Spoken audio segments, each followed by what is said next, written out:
రంగారెడ్డి జిల్లా చేగూరు కన్హా శాంతివనంలోని ఆరోగ్య కేంద్రంలో దివ్యాంగుల సాధికారత విభాగం ఆధ్వర్యంలో జాతీయ స్థాయి యోగా కార్యక్రమం నిర్వహిస్తున్నారు. ఈ వేడుకలకు కేంద్ర మంత్రి డాక్టర్ వీరేంద్ర కుమార్ ముఖ్య అతిథిగా హాజరయ్యారు.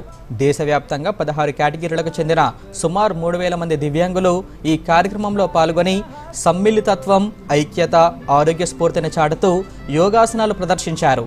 సాంస్కృతిక కార్యక్రమాలు, పర్పుల్ పేస్ట్, సామర్థ్య మేళాలు, క్రీడలతో దివ్యాంగులు తమ ప్రతిభను చాటుతున్నారు. షాద్నగర్, చేవెళ్ల, మహబూబ్ నగర్ ప్రజాప్రతినిధులు, అధికారులు కూడా ఈ కార్యక్రమంలో పెద్ద ఎత్తున పాల్గొంటున్నారు.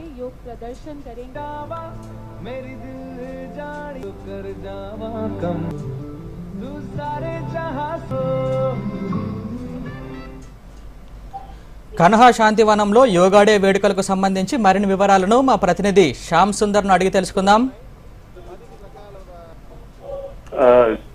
గౌతమ్, చెప్పండి శ్యామ్ సుందర్.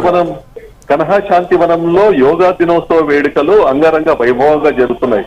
ఇది 11వ అంతర్జాతీయ యోగా దినోత్సవం. ఇది కేంద్ర సామాజిక న్యాయ మరియు సాధికార మంత్రిత్వ శాఖ ఆధ్వర్యంలో నిర్వహించబడుతుంది. దీని ఆ శాఖ మంత్రి గారైన వీరేంద్ర ఘాతక్ గారు ముఖ్య అతిథిగా పాల్గొని ఈ కార్యక్రమాన్ని ప్రారంభించారు. ఈ కార్యక్రమంలో సుమారుగా దేశంలోని వివిధ ప్రాంతాలకు చెందిన 3000 మంది దివ్యాంగులు ఈ కార్యక్రమంలో పాల్గొంటున్నారు. ఈ దివ్యాంగ విద్యార్థులు యోగాసనాలు ప్రదర్శించడమే కాకుండా యోగా వల్ల జరిగే లాభాలు, ప్రయోజనాలు కూడా చెప్తున్నారు. యోగా అంటే ఒక జీవన విధానం. యోగా చేయడం వల్ల ప్రాణాయామము, యోగాసనాలు, ధ్యానం చేయడం వల్ల శారీరక, మానసిక రుగ్మతలు కూడా తొలగించుకోవచ్చని, స్వీయ నియంత్రణ పెరుగుతుంది. యోగా అనేది ఒక ప్రపంచానికి మనం చూపిన ఒక మొట్టమొదటి మార్గం. పాశ్చాత్య దేశాలలో, ఇతర దేశాలలో మన యోగా ప్రాణాయామం ఎంతో ప్రసిద్ధి చెందింది. అదేవిధంగా 2019లో ప్రధాని నరేంద్ర మోదీ ఈ యోగాను ప్రపంచ వ్యాప్తంగా వ్యాప్తి చెందించారు. ఇది 11వ అంతర్జాతీయ దినోత్సవం. దీనికి సుమారుగా ప్రపంచంలోని 170 దేశాలు కూడా మద్దతు పలుకుతున్నాయి. ఈ యోగా ద్వారా అనేక రకాలైన ప్రయోజనాలు పొందుతున్నారు. ఆరోగ్యకరంగా ఉండడమే కాకుండా మానసిక నిశ్చలత, స్వీయ నియంత్రణ కూడా ఏర్పడుతుంది. ఒత్తిడి తగ్గుతుంది. విద్యార్థులకు, అంటే చదువుకునే విద్యార్థులకు ఒత్తిడి తగ్గుతుంది, స్ట్రెస్ తగ్గుతుంది. ఈ యోగాసనాల వల్ల ఆరోగ్యంగా ఉండడమే కాకుండా ఒక జీవన విధానంలో మాదిరిగా ఇది ఉంటుంది. ఒక మంచి జీవన శైలి ఏర్పడుతుంది. అదే విధంగా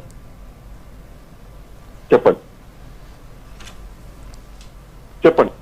గౌతమ్. కన్హా శాంతివనంలో దివ్యాంగులతో నిర్వహిస్తున్న వేడుకల ప్రత్యేకత ఏమిటి? అంటే ఈ 11వ అంతర్జాతీయ వేడుకలు మన కన్హా శాంతివనంలో దివ్యాంగులు కూడా యోగాసనాలు చేస్తున్నారు. యోగాసనం వల్ల వారికి అనేక శారీరక, మానసిక రుగ్మతలను కూడా తొలగించవచ్చని ఈ శాఖ ఇప్పుడే శాస్త్రీయంగా రుజువు చేసింది. కేంద్ర సామాజిక న్యాయ మరియు సాధికారిక మంత్రిత్వ శాఖ ఈ సంవత్సరము ఇక్కడ చేరపడం ఏంటంటే, ఇక్కడ జరుగుతున్న దివ్యాంగులు కూడా యోగాసనాల ద్వారా వారికి ఏర్పడిన దాటి నుండి కూడా అనేక విధాలుగా ప్రయోజనం పొందుతున్నారు గౌతమ్. ఇందులో ఓకే, ఈ దివ్యాంగులు ఇంకా ఏ కార్యక్రమాల్లో పాల్గొన్నారు శ్యామ్ సుందర్? అంటే దివ్యాంగులు ఇప్పుడు ప్రస్తుతం మాత్రం ఇక్కడ యోగా ప్రదర్శన చేస్తున్నారు. తర్వాత ఇంకా అనేక సాంస్కృతిక కార్యక్రమాలు కూడా సాయంత్రం వరకు ఈ వేడుకలు జరుగుతున్నాయి ఇక్కడ. Okay, thank you Shyam.